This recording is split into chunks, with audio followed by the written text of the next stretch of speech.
Welcome to Gen Z Money, episode 8. But now is the opportunity to kind of look at the way of the world now and say, where's my next opportunity going to come from? What way can I actually provide value in this life? What is something that I am passionate about? And what can I do now, knowing what I know and having the knowledge and having the skills that I learned from my past business to now go back and have my next opportunity be stronger, be better, and really be more sustainable. Even if my jokes aren't funny, my tongue tied up on it, and I don't need to speak a single word, 'cause you got me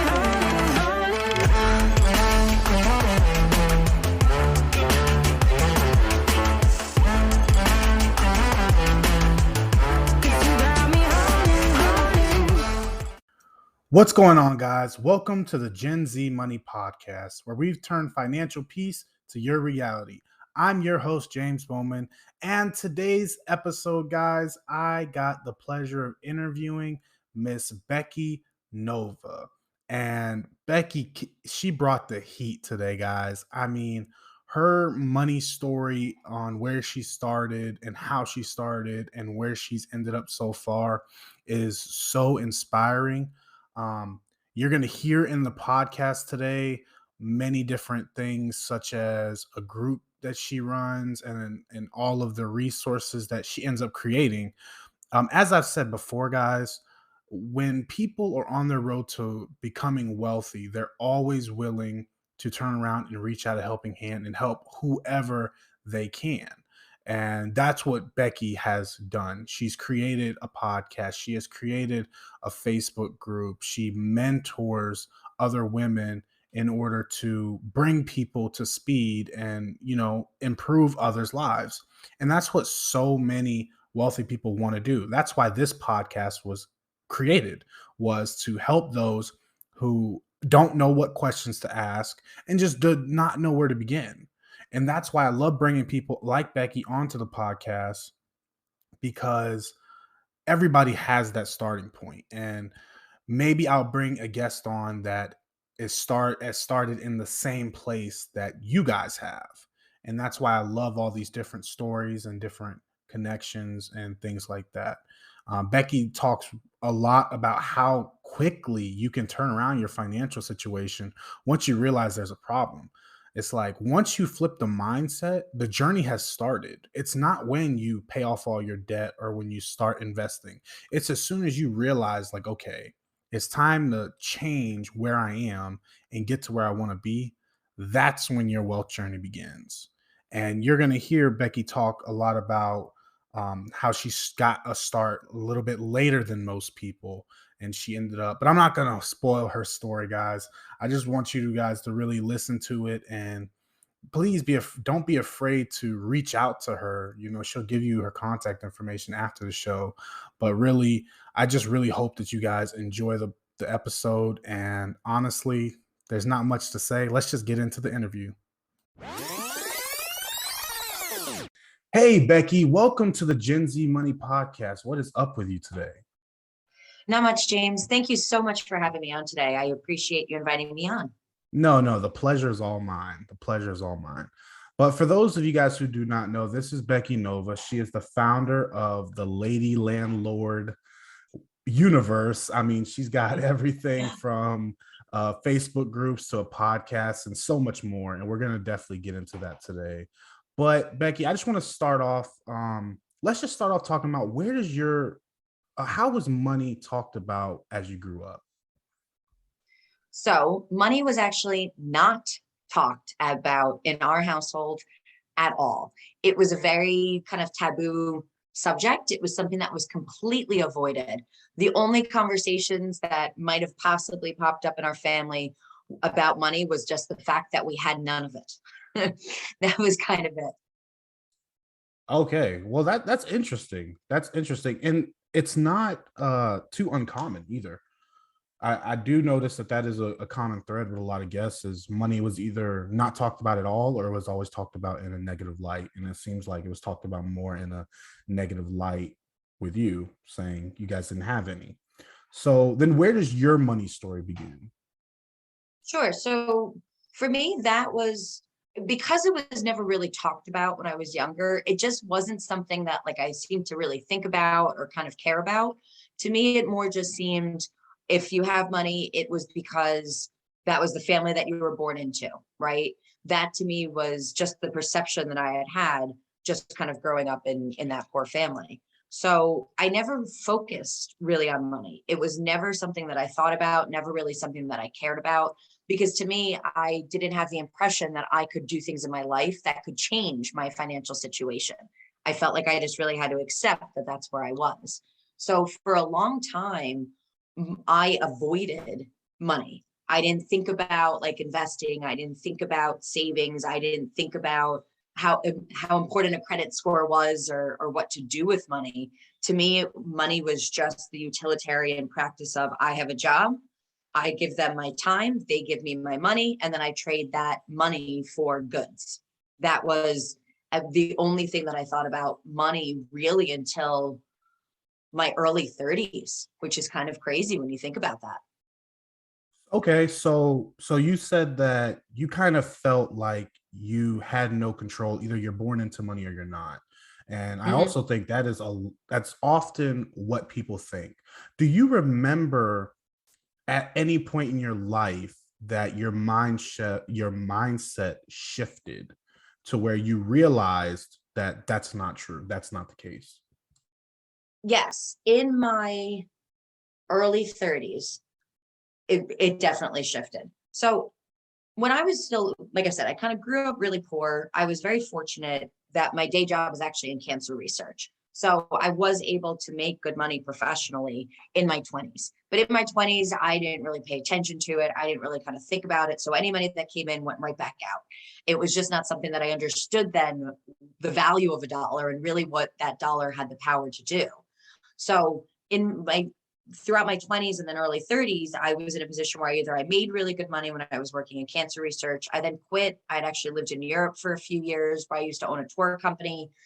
When I had the tour company, then it was actually a really successful business. So then I was in a position of money again. I then lost my business in Europe and then was back to being poor. So I'd kind of gone through these like ups and downs, and it still kind of hadn't like clicked in my head how I could better use money. So in my early 30s, I moved back to the States. I just lost my business in Europe. And I decided I was going to start a medical consulting company here in the States. And at that time was when I met my now husband, Emilio. And Emilio is from the Dominican Republic. He immigrated here when he was about 18 years old. And for him, the value of money was very different. And he's very financially savvy. He's a big saver. And that was something that he actually had a pretty open conversation with me, kind of saying, hey, I want to move forward in our relationship. Like I want to do the marriage, the kids, all that stuff, the white picket fence house. But, you are in debt. You have a bad credit score. You have no money. You have nothing that's, to really kind of show for all this work that you're doing. And it was actually then that I decided I really needed to educate myself in financial literacy. That to me was really the turning point for sure. It's crazy because I literally just came up with a question just to go back a little bit. Yeah. That's so perfect you bring that up. So you said you were in cancer research and you were always in the medical field and had your own business. So Yes. during that time before you met your now husband, what was your financial situation looking like between just living, were you living paycheck to paycheck? Did you have a small savings?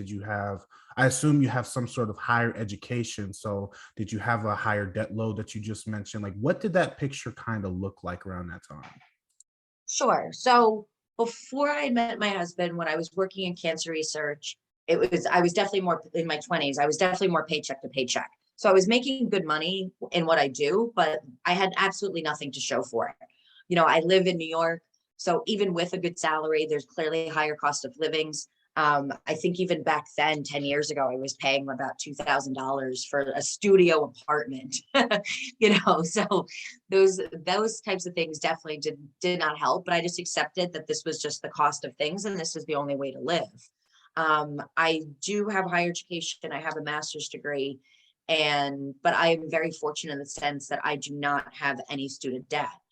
What that kind of played into was being low income and a minority. I was able to get scholarships that have covered all of my degrees. So I have 2 bachelor degrees and 1 master's degree, but thankfully do not have any student debt.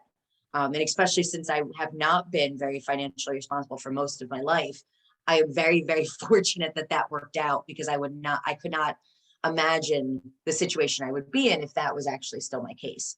So Yeah, that but worked I out. got to stop you right there, Becky, for 1 second. I Yeah. do want to congratulate you on graduating with no debt, but I noticed that you kind of pushed the credit for that on your situation, such as being an immigrant and using grants and stuff like that. But I do just want to point out that there are people that are in a position the same as yours. They're immigrants, they have lower income, and they still do things like take out student loans to live above their Yes. means in college. So I don't want you to give all the credit on your situation, because even people that are in the situation you were in, they still did not take advantage of the programs and things out there. So I just want you Well, to give yourself a little bit of credit for that.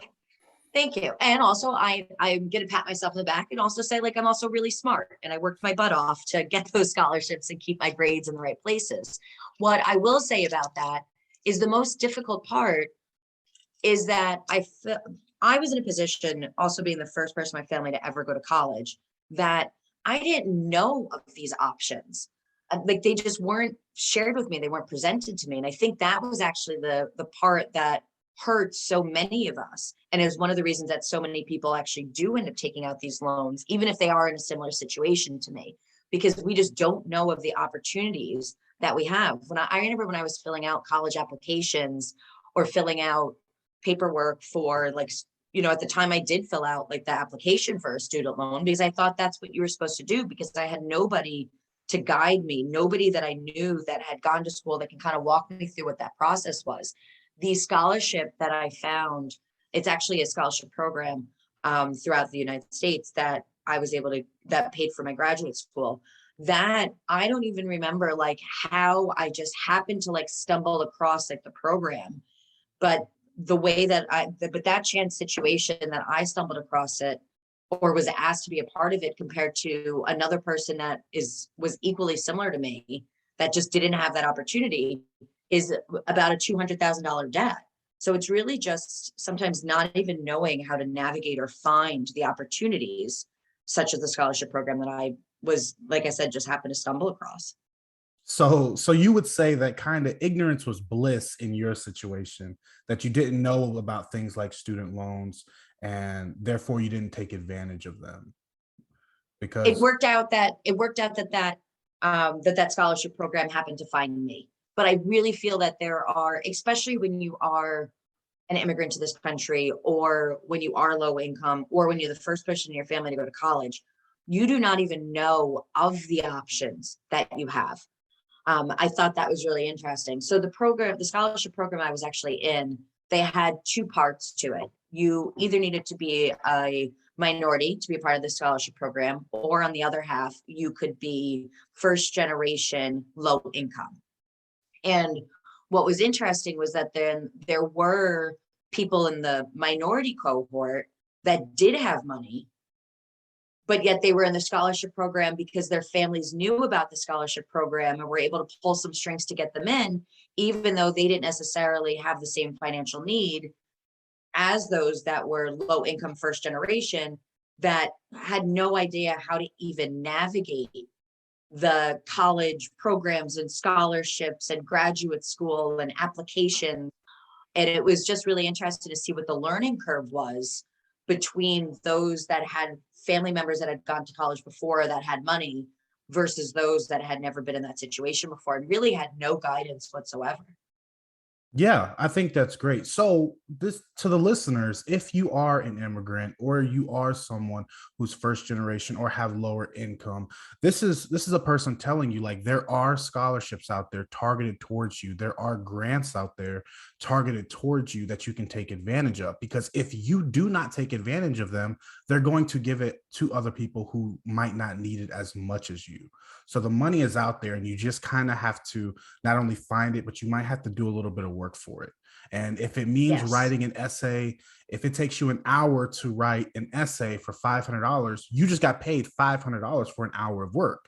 You're not going to go out there and find many places that are going to pay you like that. So I'm really glad that you touched on that, and hopefully that gives people some drive to go out there and look. And I know there are apps such as, I think, Scally, where you can go in. It's an app, and you can, I think it might be like $1 a month or so, and you can put in your demographic, your income level, your ethnicity, and all those things, and it specifically targets scholarships and grants for you to apply to. So I'll go ahead and link Scally in the show notes, but I'm sure there are way more apps and websites out there that would help you guys. But I do want to transition forward a little bit, Becky. So you meet your husband, and he tells you, or your not at that time husband, but now husband, and he tells you, look, girl, you gotta get it together. James, that was exactly the conversation. Okay, so exactly. What are some of the tactical steps that you took in order to change your situation at that point in time? Sure. So, and to also answer a little bit more of your question from before. So at that point, James, like I was not even living paycheck to paycheck. Like I was totally in debt. I was not making enough money to pay to cover even like my expenses. Like every week I was just kind of in a little bit like bigger of like a hole.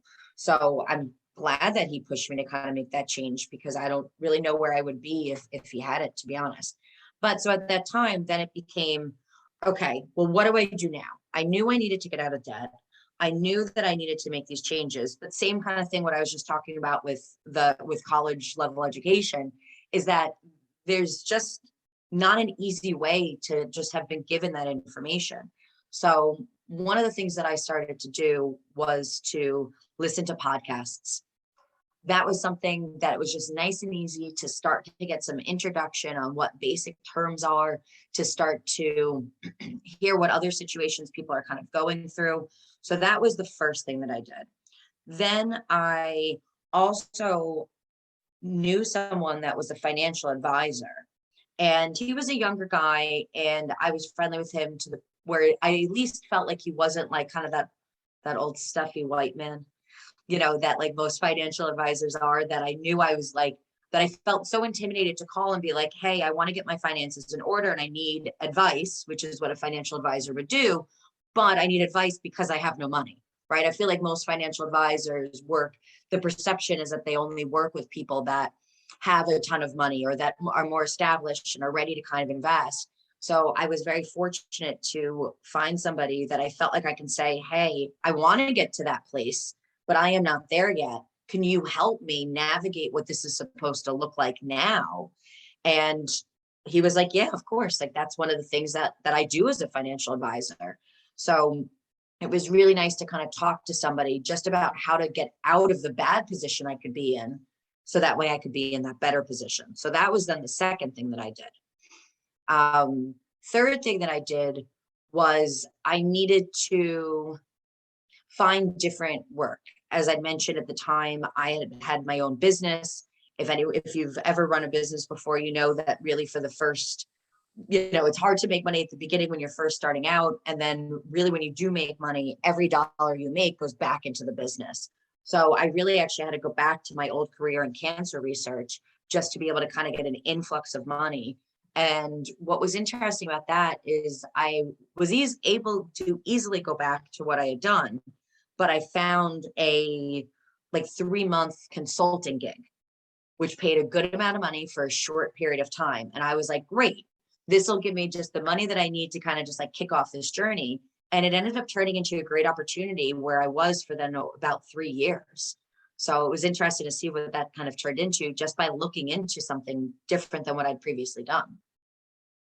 That's amazing. That's amazing. And I love how your journey literally goes into steps. Your first step was you educated yourself, whether it was reading books, reading podcasts, figuring out the questions to ask, because a problem is most people don't know what questions to ask. They don't know that they're in a pinch until someone else tells them like, hey man, you might be in a pinch. And then you found a professional to put into your corner, someone who you were comfortable with, and someone who would guide you on the right path and that you trusted. And then you went to increasing the income, which unfortunately, being a business owner, and I understand how it feels to have to leave your business in order to make a better life for yourself. It kind of feels like you failed in some instances, but it's not always Oh, the case. yes. Yeah. That was horrible. That was that I really felt at the time like I like was a sellout. I really felt like, oh, here, like I failed my business. That was actually very, very, very difficult for me to go back. What I tried doing, at least at the beginning, was I ended up working then full time with then this gig that I had found back in cancer research. But I then continued to run my business on the side. And James, I mean, I was working like all the hours, all the days. It was very, very difficult. But then what it really kind of showed me was, one, I really ended up enjoying where I was for that consulting gig. And like I said, I ended up staying there for years, which worked out. And two, then it kind of reminded me and showed me that the business that I had honestly just wasn't profitable. It wasn't the place for me to be. And that was also okay too. Yeah, I'm so glad you said that. I think a lot of times people let pride get in the way of doing what you need to do. And sometimes we have to put our pride aside. We have to step out of the business and look at it from a third point. Because if you had a son or a daughter who had that business and you were looking at it from the outside and they were essentially starving, you would want to tell Yeah. them, like, look, I get that you love this, but maybe you need to do something else to help supplement and to help survive. And so a lot of times it's hard to step out of that role and give yourself the advice that you would give to the people you love. So I'm really glad that you were able to do that. Okay, Becky. So you finally start getting your money on track. Your money starts working for you. You've increased your income. You've gotten into a better space financially. How did you discover real estate investing? Sure. So also, as much as sometimes it pains me to say it, I gotta thank my husband for that. So it was the same thing when he then kind of came to me and said, "Hey, we need you to kind of get your money in order. We need you to sort out kind of like what you're doing here financially." Really, one of the purposes for that was because it was really his dream to buy a home. So after then, I started educating myself financially, and I had taken that 3-month consulting gig, which was able to get me out of debt and then also be able to give me a little bit of a nest egg toward that down payment. That was when we decided to purchase a house. But when real estate investing was still not on our minds absolutely at all. Our goal was to really just buy then a property for us to live in, our own primary residence. And since I knew nothing about real estate investing at the time, to me, I thought that I came up with the best idea ever, which was that we should buy a multifamily where then we live in one unit and we rent out the other unit. So we decided to go with that multifamily route. We had no idea that this was like a strategy or a thing that people do, but that was actually how we got started, by buying a duplex. And literally, like at closing, when we like got that check from like those tenants, like right there and then, that's when I was like, oh no, we are doing this again. I was like, this is a path to generational wealth. I was like, this is going to make a difference. We have to do this again now. And that really was what kind of snowballed into the portfolio we have today.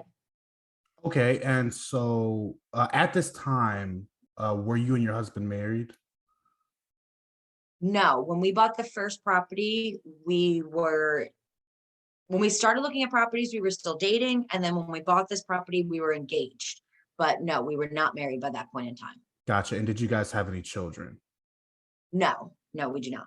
So do you feel like it was a huge sacrifice that you guys had to make in order to essentially really but not really share a house with someone, even though you guys obviously have two separate uh dwellings, you never really get to Mhm. see your tenants, but was the sacrifice something that you felt was really heavy, or was this something just like easy thing that you and your husband could do? Well, we were living in New York City. So to us now we only had one other apartment compared to, the 1,000 apartments from like the last building that we were living in. So I think for us it was a little bit easier to know, there's people got to be over our head. or there's people that are going to be sharing, a stairwell with us, or those types of things. I think it was easier for us because we were used to apartment style living.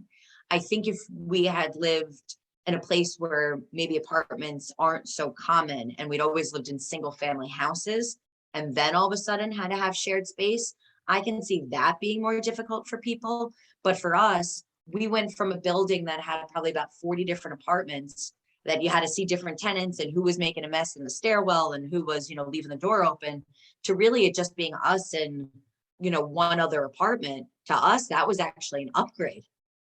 Yeah, I was gonna say that literally sounds like an upgrade, and Yeah, not only upgrade in living situation where you only essentially have one neighbor, but now you also have income coming in from that neighbor. right. So it's a win-win all around, and from the way I look at it. Yeah, exactly. It was a good fit for us, for sure.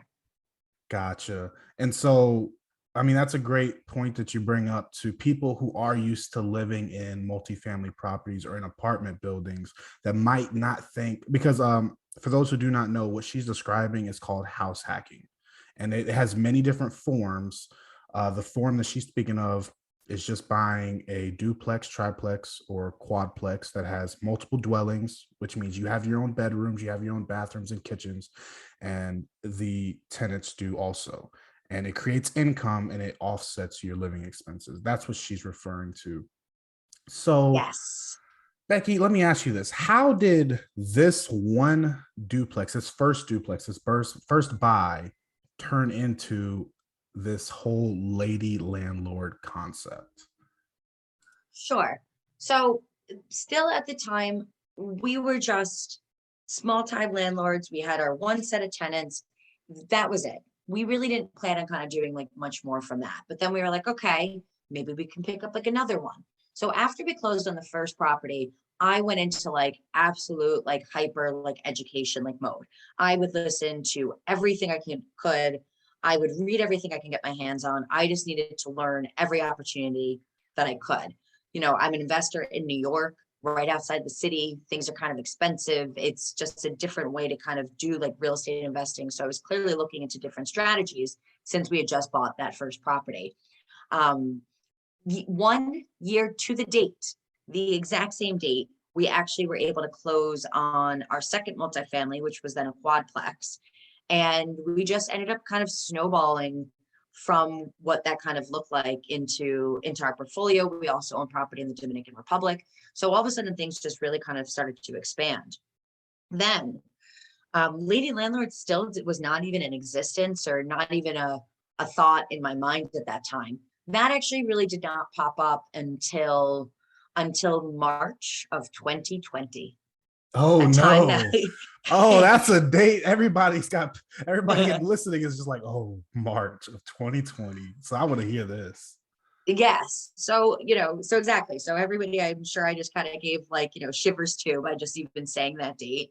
But, March 2020 kind of comes around. Clearly, with COVID, the whole world is kind of shutting down all of a sudden. Here in New York, we were sent into quarantines. Everything was just kind of closed and you were just kind of sent home. And unfortunately, my husband is a bartender, and that he was clearly affected being in the service industry during through the pandemic. And to me, the first thing that kind of clicked in my mind when I realized that we weren't going to have his income coming in, my first reaction was, oh my God, we need to buy another property. And meanwhile, he's kind of like, are you nuts? Like, I just told you, like, I'm losing my job. Like, we have like no money. Like, what are we going to do for like money? And I'm like, exactly. This is why we need to buy another cash flowing asset. So, so he's kind of thinking I'm a little crazy here right now, Yeah, I'm which thinking for you're your a little crazy listeners, too, Becky. exactly. But I did not. I was like, no, this makes sense to me. That is what this industry and this business has really kind of like taught me.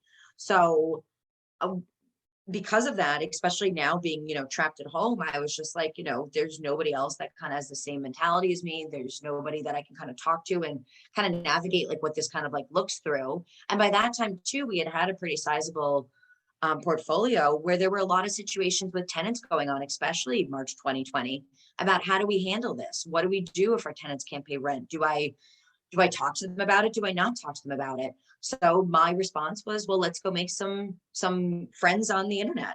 So I started a Facebook group called Lady Landlords.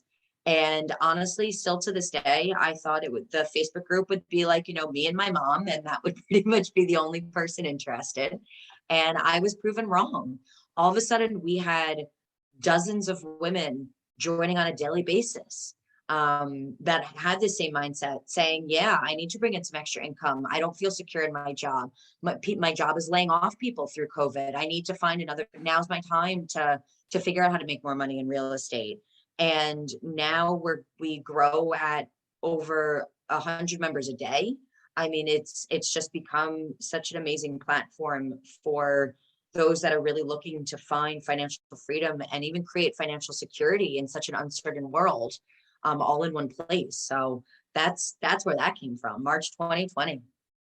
So do you think creating Lady Landlords, do you think that the atmosphere is different with it being either exclusively or majority women in the real estate area? Do you think that that provides a different comfort level for women to express themselves in different ways, or was this something that I don't know how to ask the contrary? Like why? Oh, I guess what I'm trying to ask is why specifically women? Is it a different comfort level, or is there a different understanding between women communicating, or do you see any difference in that?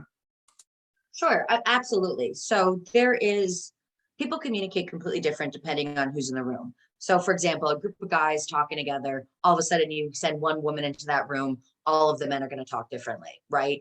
Now you have other women walking into that same room, it's going to change the conversation with even how then that woman responds back to the other men.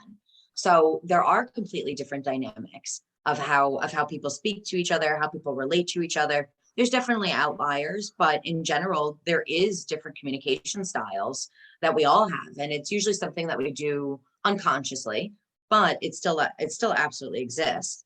I think what makes Lady Landlords special is that I would like to address the fact that we are not like anti-men in any way. We just happen to be pro-women. So we are not against men. We are not, that is not something that we're like, no, you should only work with women. But it is something that we want to give kind of that extra layer of like security to women. The reason I say that is because, like many other industries, real estate investing is heavily male dominated. I feel like when I was still starting out, I would go to meetups and sometimes I was the only woman actually even at the meetup, or maybe there'd be like one or two others. And they were usually the realtors or they were an interior designer, but they were not the investor themselves. So it was just something that we just kind of didn't have like a picture like of ourselves kind of in that space and being successful in that space. And I think that could be really intimidating for a lot of women. So what I feel like Lady Landlords offers is a place for women to kind of come behind the scenes and kind of say, hey, I have this situation. How can I handle it? So then that way, when they go out in the real world, they can go out with the confidence and the knowledge that they need to be the person to handle and be the CEO of their real estate investing business. I really want to touch on something you mentioned that I think it's not only with Lady Landlords, it's not only with real estate, it's literally with the whole world. There's a difference between preference and exclusion. Mhm. Lady Landlords isn't created to exclude men, to Yeah, to combat men investors that women want to take over the investment space. It's really made for women who want women's opinion, and there's nothing wrong with that. Like, if you correct. join Lady Landlords and you're looking for a man's opinion on something, maybe that's not the right place to be. That doesn't mean that they hate men.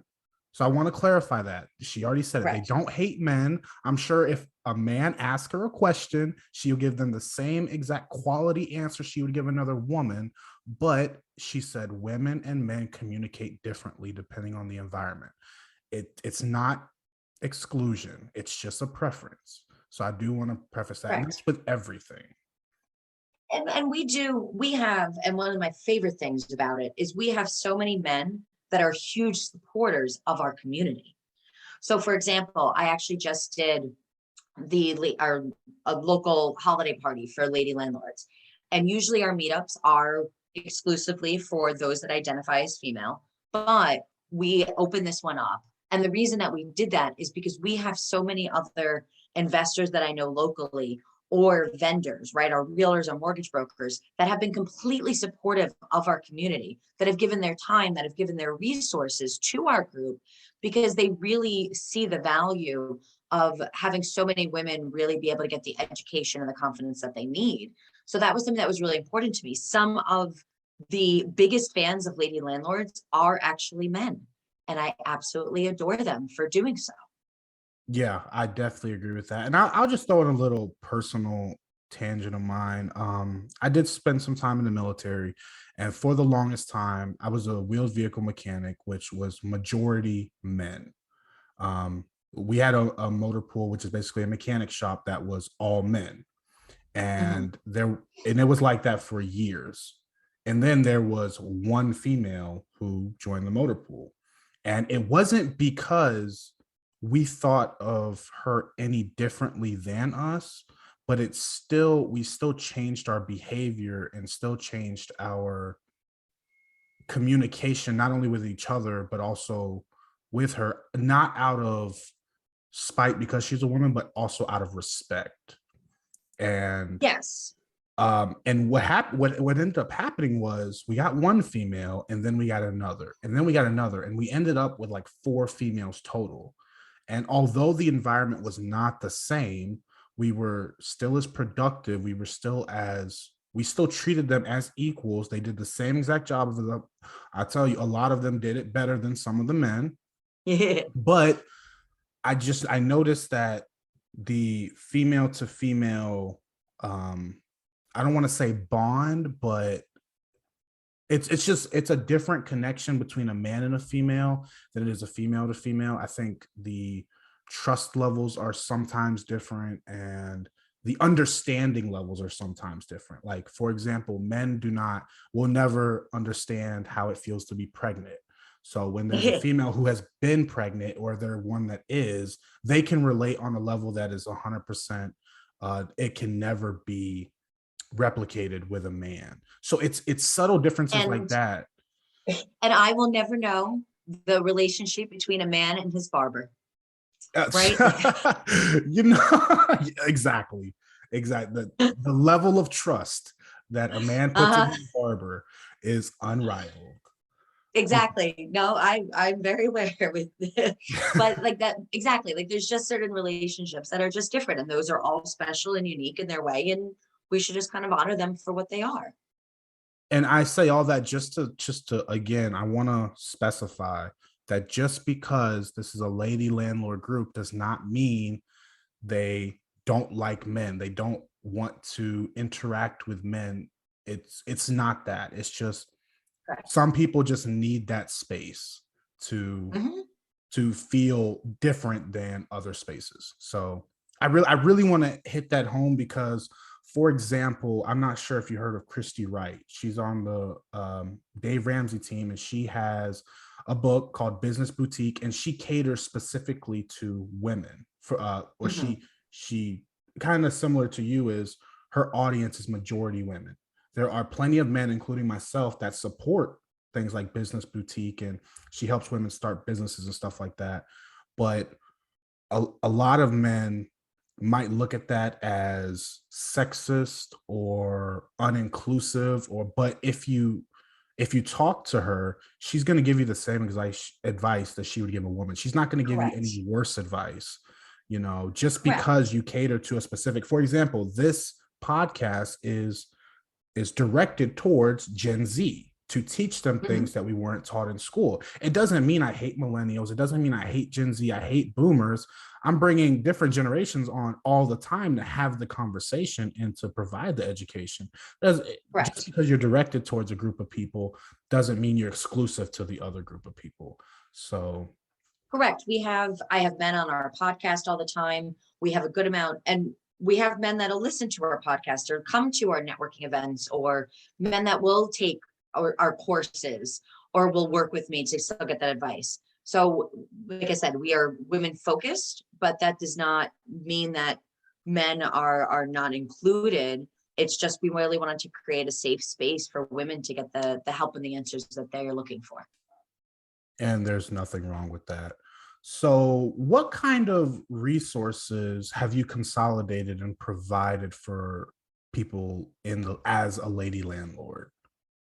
Sure. So what the way that I work is very much what do people need? And then I create or find that resource. So um, so once again, bringing the community together through Lady Landlords was kind of the first part of it. Then I did notice, there are certain topics that do tend to come up time and time again. So then that's where I started really our YouTube channel and then our podcast to be able to kind of address those things. Then I do specific topics for different workshops. We do a beginner's course. We have a how to grow your portfolio course.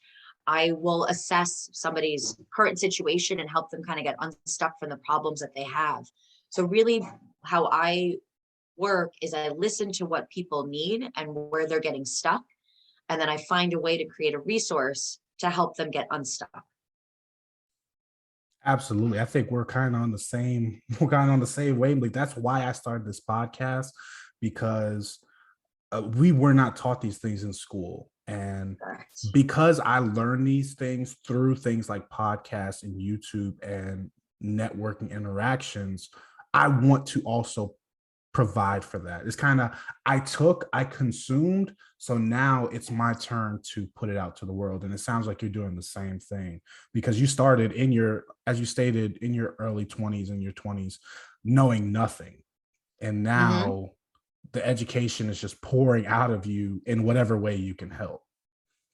Yes, like I said, it was very difficult for me to find the resources that I needed and the right information. So to me, if I can just kind of take everything that I've already kind of consolidated and then put that into a channel to get that information out in a better way, why would I not do that? Why would I not make somebody else's journey easier than mine was if I can? That's, oh my God, that's great. And guys, I will link to all of her Lady Landlord content, like her YouTube podcast, Facebook group, and website. That'll all be in the description below. And if you guys are interested in that, you can definitely check it out. So, Becky, if there are women out there that are interested in connecting to the community of Lady Landlords, what are some of the requirements, if any? Sure. The only thing that we ask for the Facebook group specifically is that you are someone that identifies as female. And then you really just kind of come with an open mind and the want to really learn. Those are our only requirements. You do not have to own property. You do not have to have, 100K in the bank. If you really just come saying that this is something that I really want to get involved in, and I want to learn what other women are doing to be successful in this industry, then Lady Landlords is the right place for you. I mean, that sounds like a pretty, and again, that's not to be sexist. It's not to be exclusive to not give men the resources, because you can still go on YouTube and listen to the podcast and get the information. But sometimes some groups of people, whether it's by race, sex, or whatever, sometimes they need a place where they can congregate and feel more comfortable. I don't think there's anything wrong with that.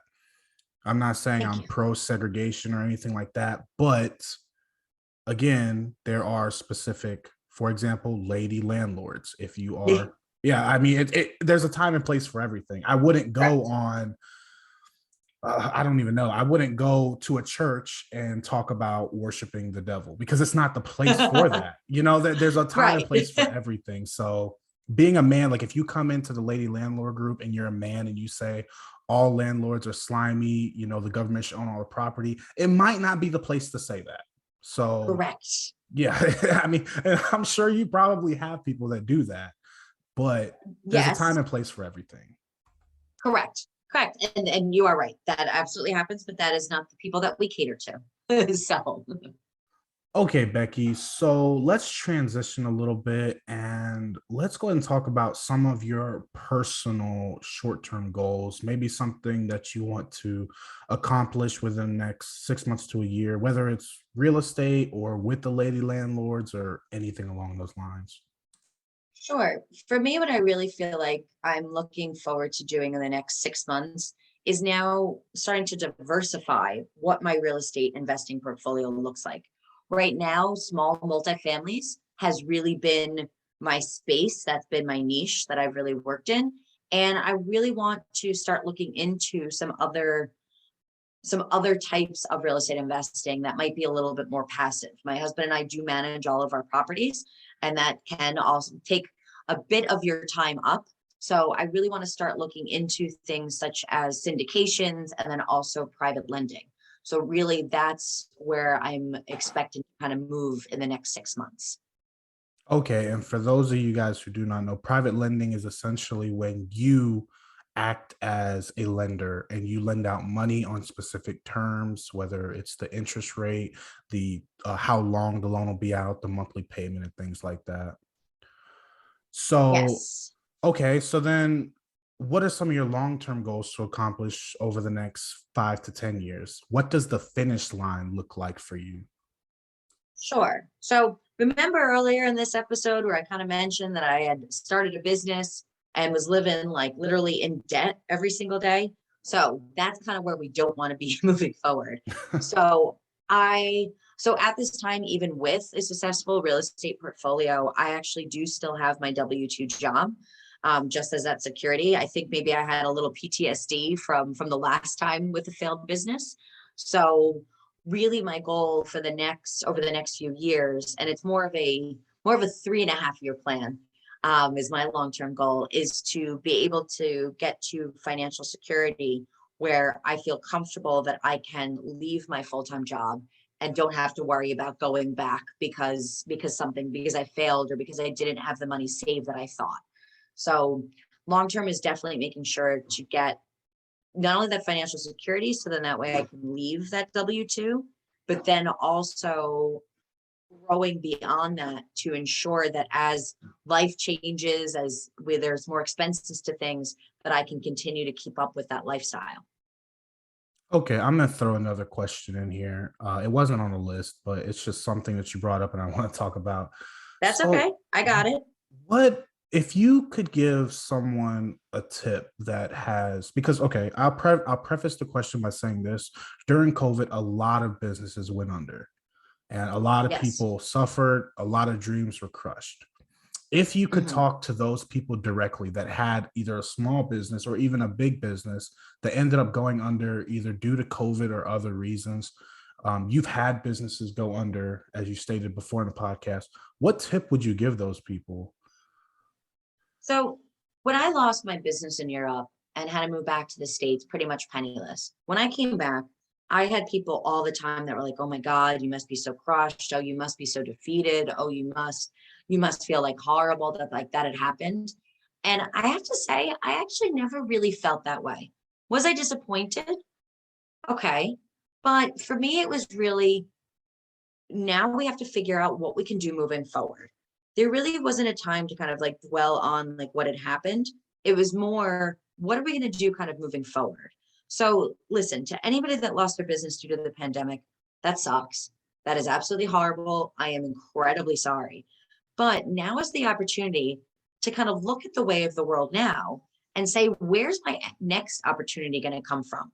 What way can I actually provide value in this life? What is something that I am passionate about? And what can I do now, knowing what I know and having the knowledge and having the skills that I'd learned from my past business to now go back and have my next opportunity be stronger, be better, and really be more sustainable. So I think it's a great time for an opportunity.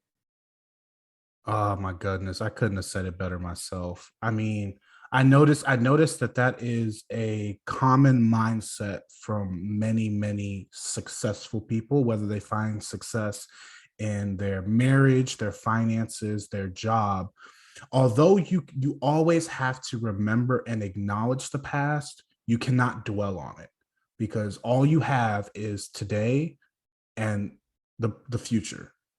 So the longer you spend dwelling on the past, again, you need to learn from it. You need to acknowledge the mistakes you made and not repeat them in the future, but you cannot hold your past and your past failures as a crutch. It needs to be fuel to project you forward. So I'm really glad that you said that. Yeah, I think, and listen, like it's not easy. I'm not saying that at all. It is difficult and it sucks if once again if your business went under due to the pandemic. That's a horrible place to be in. But we need to figure out what we're going to be able to do next. So we have to see it as the opportunity to go back, be stronger, build better, and move forward. Absolutely. So we're going to go ahead and move on to the last 5 questions of the podcast. We ask everyone these questions. Becky, are you ready? Yes. First question. Everyone has their own definition of what it means to have financial peace. What is your definition? To me, it's choice. That to me is the keyword in all of this. I want to be in a place where I can choose how to use my time, that I can choose the projects I work on or I don't work on, the experiences that I have, the things that I say yes to, the things I say no to. Having that choice, that to me is financial freedom. I can't think of anything better than waking up in the morning without an alarm clock and then saying, hey, what would I like to do with my time today? And that's the goal that I want to work towards. Absolutely. And that's like my favorite saying on the podcast is wealth gives you options. It gives you Mm-hmm. options to where you don't have to wake up and if you're feeling under the weather, you don't have to go into work sick because you have the option not to and not have to worry about being fired. Like Correct.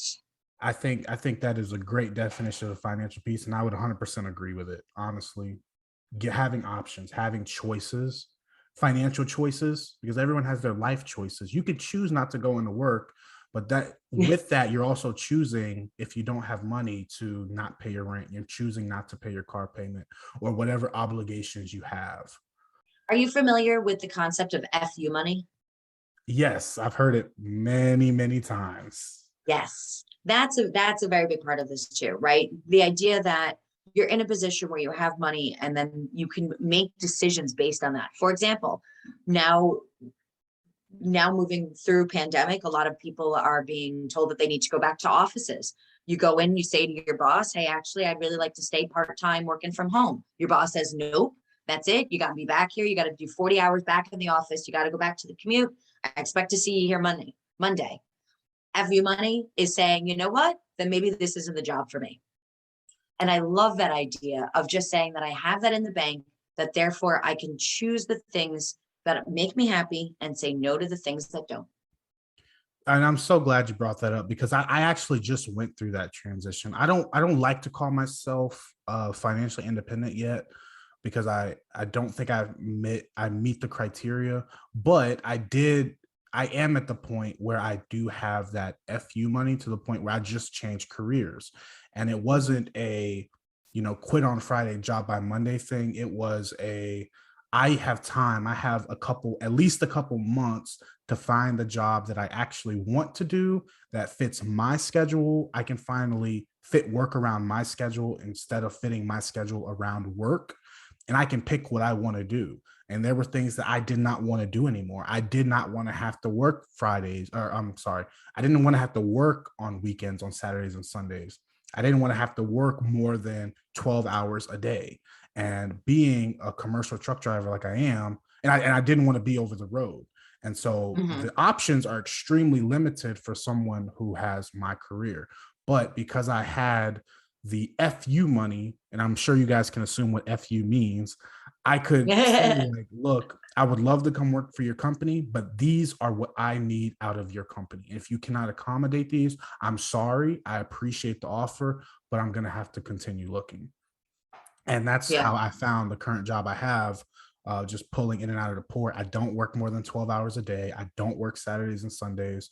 I'm normally home before 4 o'clock. So I have so much more time back. And it gives me the opportunity to do things like this, to record a podcast or to put out more content. So Hmm. I love that concept, and I love that you brought that up. Thank you. So, if there are listeners out there that want to start building wealth and have no clue where to get started, what would you tell them? I think the first place that people tend to skip over, that is really where they should be starting, is defining what that even means. What does building wealth mean to you? Once again, is this something that we want to do through real estate? Or there's tons of other opportunities to be able to invest and make money. And also, what does that wealth look like? Are we trying to just cover our car payment on a monthly basis for a couple $100s? Are we looking to retire early? I feel like a lot of people are like, well, I need to make more money. I need to make more money. But they don't really think about what that end point is. They don't really think about like where their destination is. And now, James, you're not just going to get in your car and just start driving, not knowing where you're going. You're going to say, hey, I got to get to the bank, right? And I feel like a lot of people are skipping over that step of figuring out what their destination is. So I would encourage all of your listeners to sit down, put pen to paper, and kind of say like, hey, what do I want this to look like? Do I want to quit my job? Do I want to just go part-time? Do I want to switch to a field that I am so passionate about, but that there's just not a lot of money in it? So therefore I need supplemental income, so I'm not living paycheck to paycheck. We need to get very clear on where it is that we're going before we get into that car. I'm speechless. Yeah. I think you're 100% right. I think getting clear and dreaming should be everyone's first step. I'm not gonna lie, I skipped over that step when I started my finance journey, and I had to go Hmm. back. And because I skipped over Right. that step, the roadmap I created for my family and my finances had to completely be scrapped and restarted because I made a roadmap to nowhere. I had no destination. Correct. So having the People destination, do that all the time. I see mm, that all the time. And it can be. And James, it sounded like once again that kind of set you back a little bit. And you had to kind of change what you were doing, right? So I'm glad you got on the straight and narrow moving forward. absolutely. I'm glad you brought that up, guys. You have to get clear. Anthony O'Neill from he used to be a Ramsey personality on Dave Ramsey Show. I talk about the Ramsey Show all the time because they have just such great content. But he has a saying that if your why doesn't make you cry, then the price of commitment will. So Yep. if you don't have a why, if you don't have a clear goal of why you want to accomplish building wealth, whether, and it can be anything. It could, like, just like Becky said, if it can be just being able to make your car payment or having assets to make the car payment for you. Or it could be, I had a guest Jabbar on the podcast. His goal is to be a billionaire. There's nothing wrong with that goal at all. It's not my goal, but he's very clear. And Hmm. once you get clear and you develop a plan, you know what you're willing to sacrifice in order to get there.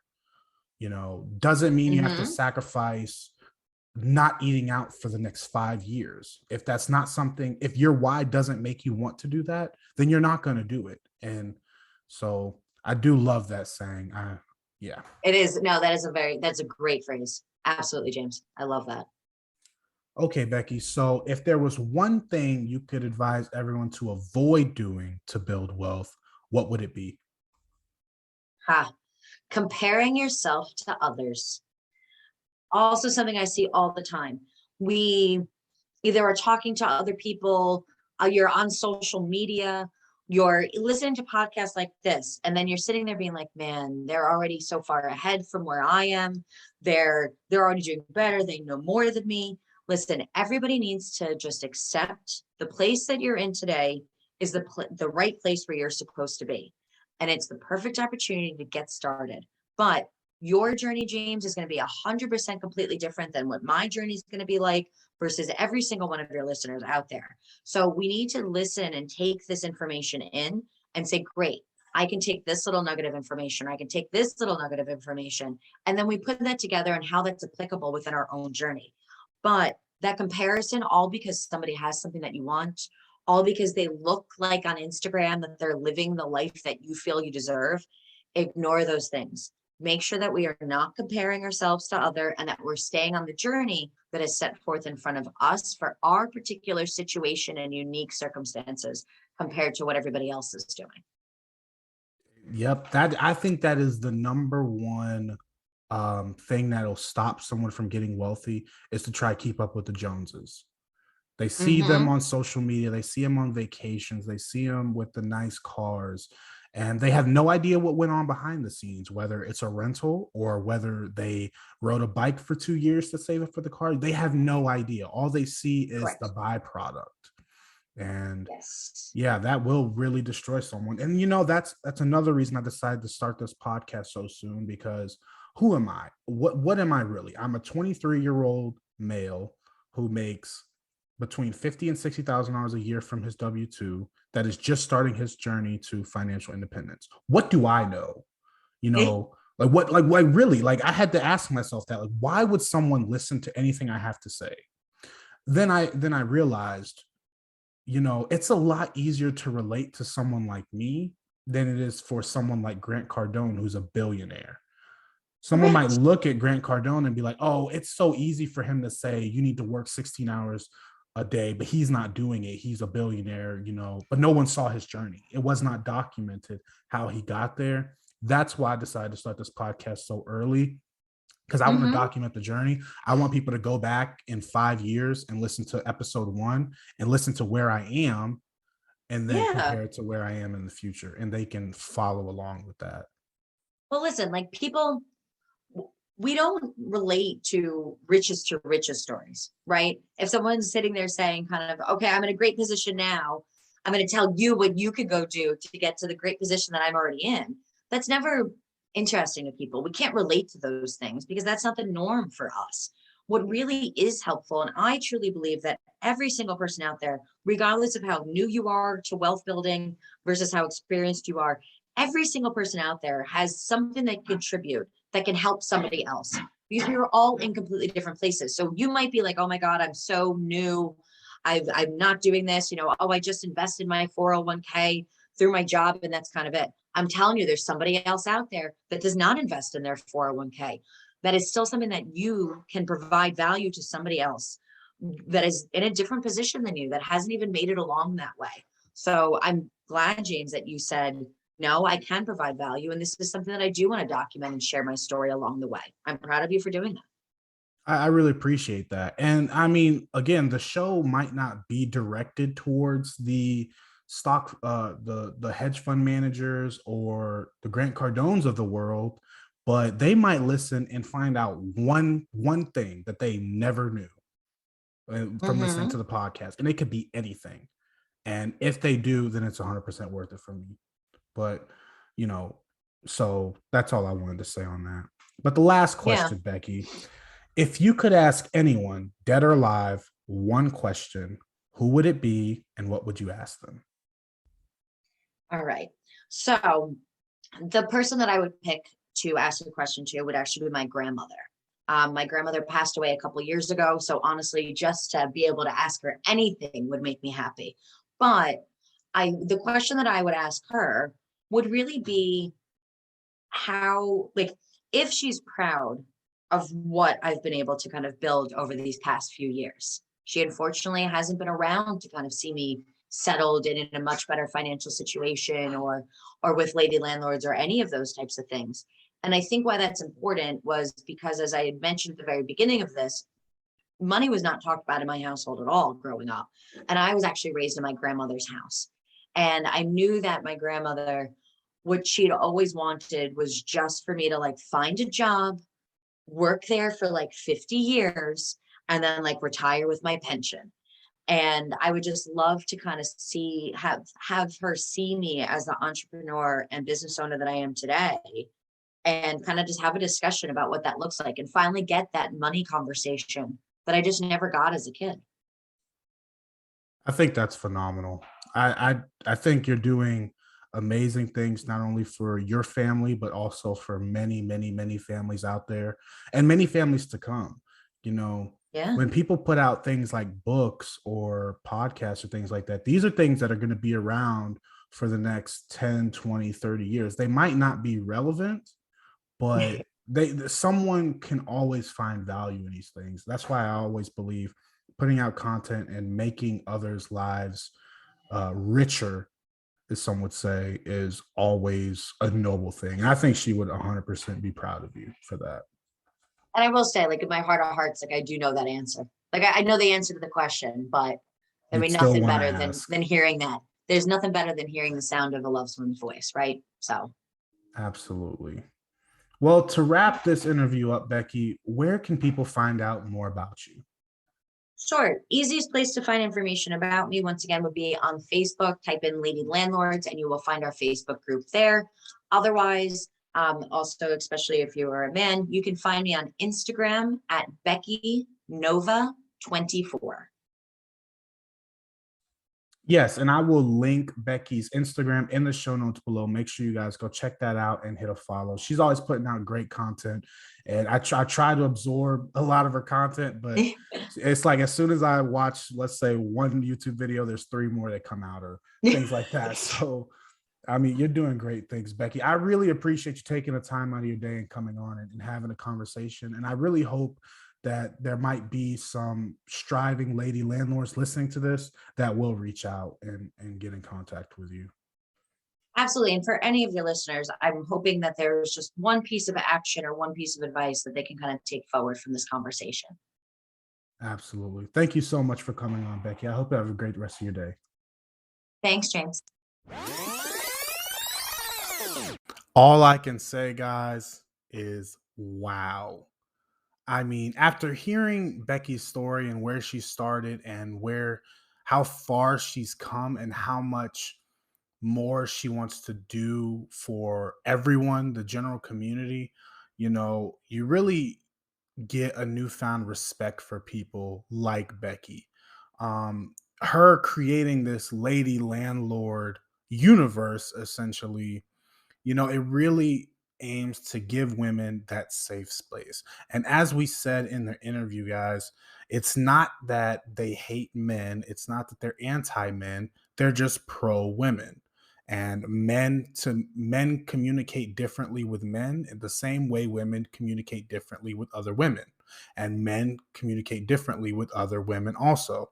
So, with that being said, there's nothing wrong with having that safe space, just like this podcast. Of course, I don't hate millennials. I don't hate baby boomers. I don't hate Gen X.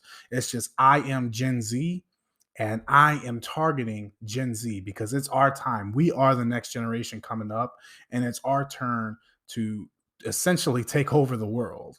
And whether you think the world is in an awesome spot and we can improve it, or if it's in a terrible spot and we can improve it, regardless, we can improve it. And that's not to say that millennials and Gen Z can't get in. I'm sorry, millennials, Gen X, or baby boomers can't get anything from this podcast.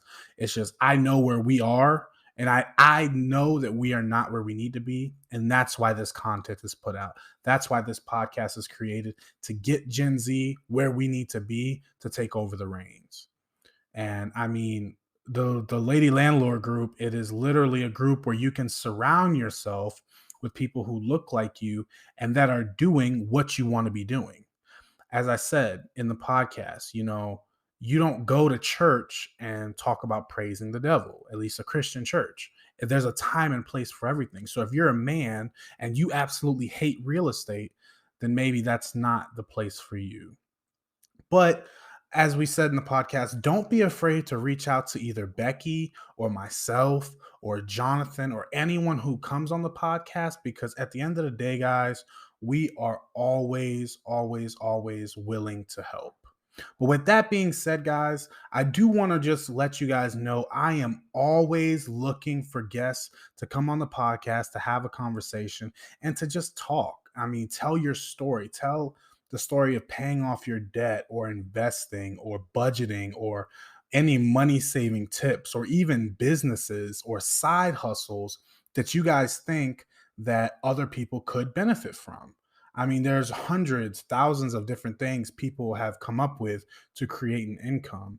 And so the more we spread that out, the better our society is going to get and the more financial peace that will go around.